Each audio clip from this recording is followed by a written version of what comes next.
నమస్తే, welcome to Suman TV. నేను మీ యామ్ని. మనకి ఆగస్టు 1 నుంచి 15వ తారీఖు వరకు అసలు 12 రాశుల వారికి మంచి చెడు ఏ విధంగా ఉంటుంది, ఈ విషయాలు మనకి తెలియచేయడానికి ప్రస్తుతం మనతో ఉన్నారు ప్రముఖ జ్యోతిష పండితులు బ్రహ్మశ్రీ నందిబట్ల శ్రీహరి శర్మ గారు ఉన్నారు. గురుగారితో మాట్లాడి ఆ విషయాల గురించి అడిగి తెలుసుకుందాం. నమస్కారం గురుగారు. వాగర్థావివ సంపృక్తౌ వాగర్థ ప్రతిపత్తయే జగతః పితరౌ వందే పార్వతీ పరమేశ్వరౌ. సదాశివసమారంభాం శంకరాచార్య మధ్యమాం అస్మదాచార్యపర్యంతం వందే గురు పరంపరాం.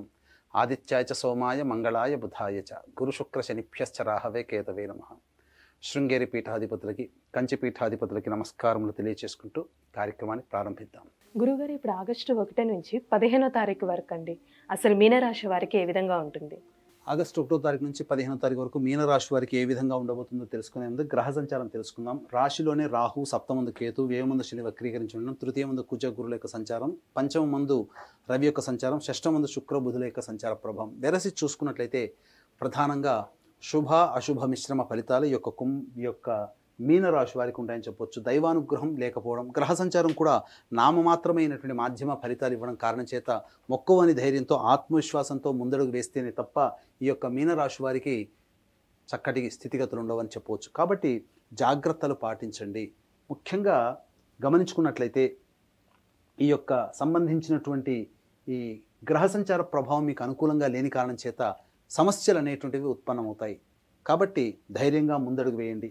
ఇక చూసుకున్నట్లయితే ఉద్యోగార్థులకి చాలా శ్రమ పడితే తప్ప నూతన ఉద్యోగం లభించదు. అలాగే ఉద్యోగం మారాలనే ఆలోచన మిమ్మల్ని బాధ పెట్టినప్పటికీ కూడా మారకుండా ఉండి ఉన్నటువంటి సంస్థలోనే మీరు కనుక పని చేసుకున్నట్లయితే చాలా మటుకు భవిష్యత్తులో కలిగే నష్టం అనేటువంటిది మీరు నివారించుకోగలుగుతారు. ఎందుకంటే గ్రహం అనుకూలంగా లేని కారణం చేత నిర్ణయాలు తీసుకోవడం అంత మంచి పద్ధతి కాదు. ఇక వ్యాపార రంగ విస్తరణకు సంబంధించి కూడా అనుకూలమైనటువంటి సమయం కాదు. కాబట్టి నూతన పెట్టుబడులకి మీరు కార్యరూపం దాల్చకపోవడమే చాలా మంచిది. ఆలోచనల వరకు పెట్టుకోండి తప్ప కార్యరూపంలో దాల్చకండి. ఎందుకంటే నష్ట నివారణ, ఎందుకంటే గ్రహ సంచారం అనుకూలంగా లేని సమయంలో మీరు చేసే మీ యొక్క శుభం కోరి చేసే ఏ పని కూడా మీకు వ్యతిరేక ఫలితాన్ని ఇస్తుంది. అయితే ప్రధానంగా ఎఫ్ఎంసీజీ రంగంలో ఉన్నటువంటి వారు, ఫుడ్ ప్రాసెసింగ్ రంగంలో ఉన్నటువంటి వారు, విద్యాలయాలకు సంబంధించినటువంటి వారు, అలాగే రియల్ ఎస్టేట్ రంగంలో ఉన్నటువంటి వారు నామమాత్రమైనటువంటి ఫలితాలు పొందుతారని చెప్పవచ్చు. ముఖ్యంగా గమనించుకున్నట్లయితే ఈ మీనరాశి వారు స్త్రీలతో వాగ్వివాదాలు పెట్టుకోకూడదు. పురుషులైనా స్త్రీలైనా మీరు స్త్రీలతో వాగ్వివాదాలు పెట్టుకోకపోవడమే చాలా మేలైనటువంటి విషయాన్ని గమనించుకోవాలి. మిమ్మల్ని మొహమాట పెట్టి మీ దగ్గర ఉన్నటువంటి డబ్బుని అప్పుగా తీసుకునే వ్యక్తులు మీకు తారసపడతారు. తద్వారా మీకు భవిష్యత్తులో వాళ్ళ వల్ల రాని బాకీలుగా మీకు మారిపోతాయి. కాబట్టి డబ్బు విషయంలో మొహమాటాలు పోయి మీరు మీ యొక్క డబ్బుని వృధాగా చేసుకోకండి. ఇది ప్రత్యేకంగా మీనరాశి వాళ్ళు గమనించాల్సినటువంటి అంశము. అలాగే వృధా ప్రయాస, వృధా ఖర్చులు అధికంగా ఉంటాయి. కాబట్టి జాగ్రత్తలు పాటించండి. ఏది ఏమైనప్పటికీ కూడాను విద్యార్థులకి శ్రమ పడితే తప్ప కోరుకున్నటువంటి చోట విశ్వవిద్యాలయాల్లో సీట్లు లభించదు. కాబట్టి జాగ్రత్తలు పాటించండి. దైవానుగ్రహం తప్పనిసరైన విషయాన్ని ఈ మీనరాశి వారు గమనించుకోవాలి. అలాగే ఏలిన శని ప్రభావం కూడా ఉన్నటువంటి కారణం చేత కొంతవరకు సమస్యలు అనేటువంటి అధికంగా ఉంటాయి. ఎప్పటికి వరకు చూసుకున్నట్టయితే ఈ యొక్క శని వక్రీకరించినటువంటి కారణం చేత ప్రధానంగా చేయాల్సినటువంటి పనులకి 1కి 2-3 సార్లు ప్రయత్నిస్తే తప్ప ఆ ఫలితాన్ని మీరు పొందలేకపోతారు. కాబట్టి వృధా కాలయాపన ఎక్కువగా జరుగుతుంది. కావున జాగ్రత్తలు పాటించండి. ఎంతటి వ్యక్తికైనప్పటికీ కూడాను సమస్యలు అనేటువంటివి ధనపరంగా 70% ధన సమస్యలే ఉంటాయి. ఆ సమస్యలు 70% ధనంతోనే తీరుతాయి. కాబట్టి ఎప్పుడు ఖర్చులు అధికంగా ఉంటాయి, ఎప్పుడు ప్రశాంతంగా ఉంటుంది, ఎప్పుడు ఆందోళనకరంగా ఉంటుంది, ఎప్పుడు డబ్బు రాబడి ఉంటుందనేటువంటి విషయాన్ని క్లుప్తంగా తెలియజేసుకుందాం. ముఖ్యంగా గమనించుకున్నట్లయితే 1-2 తారీఖుల్లో కనుక చూసుకున్నట్లయితే మీకు ప్రధానంగా చేపట్టినటువంటి పనులలో కార్యహాని జరిగే అవకాశం ఉంటుంది.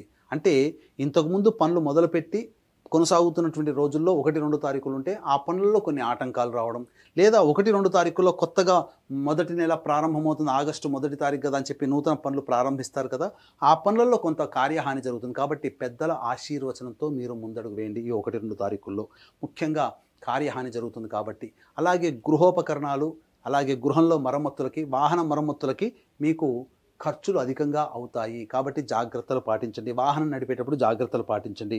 ఇక 3-4 తారీఖుల్లో మీ యొక్క ఆరోగ్యం పట్ల శ్రద్ధ వహించండి. అనారోగ్యం చేసే సూచనలు గోచరమవుతున్నాయి. ముఖ్యంగా ఈ యొక్క వృధా కాలయాపన పనులన్నీ కూడాను ఆలోచనలో ఉంటాయి తప్ప ఎటువంటి పని కూడాను ముందుకు సాగదు. ఈ వృధా కాలయాపన 3-4 తారీఖుల్లో గోచరమవుతుంది. ఇక 5, 6, 7, 8, 9, 10 తారీఖులు ఈ యొక్క కుంభరాశి వారికి అనుకూలమైనటువంటి సమయము.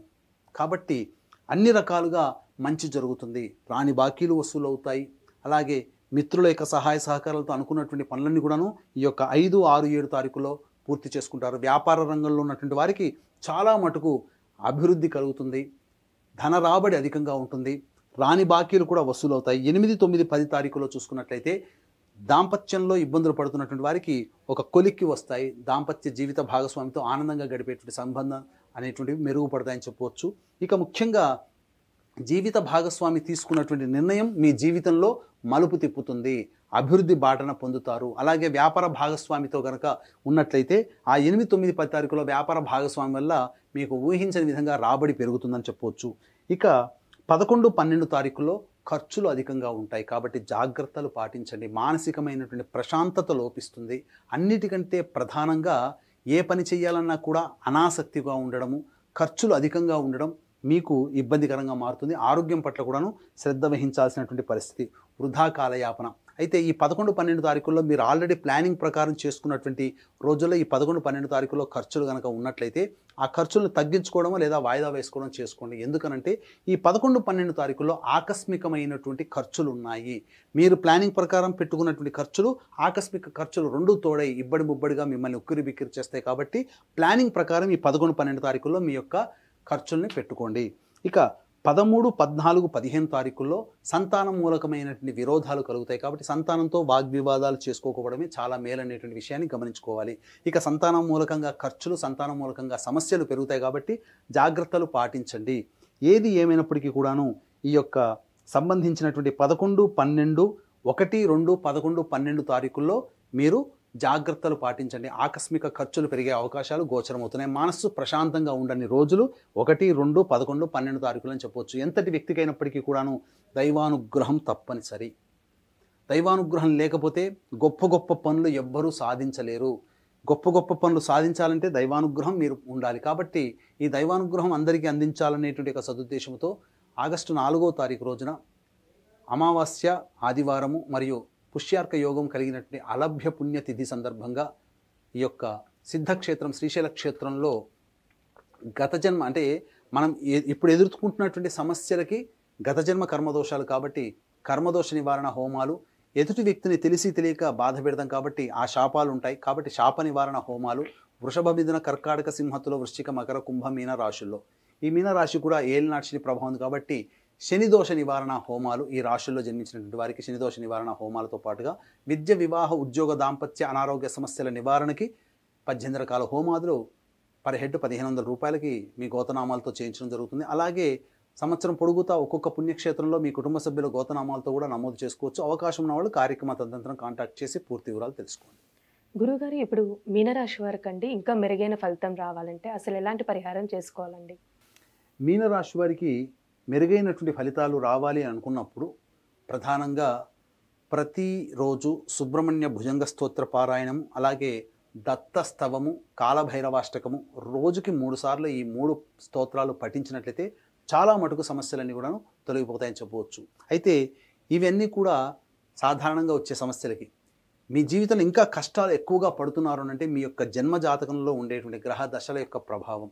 కాబట్టి దగ్గరలోని మంచి ఉపాసనాపరులైనటువంటి జ్యోతిషుల్ని సంప్రదించి వారి సలహాలు, సూచనలు కనుక పాటించినట్లయితే భవిష్యత్తులో వచ్చేటువంటి సమస్యల నుంచి కూడా మీరు బయటపడవచ్చు అని చెప్పవచ్చు. గురుగారు, ఇప్పుడు ఆగస్టు 1 నుంచి 15వ తారీఖు వరకు అసలు మీనరాశి వారికి ఏ విధంగా ఉంటుంది, ఎలాంటి పరిహారం చేసుకుంటే మంచిది, ఈ విషయాలు మాకు తెలియజేసినందుకు ధన్యవాదాలండి. సర్వం శ్రీ ఉమా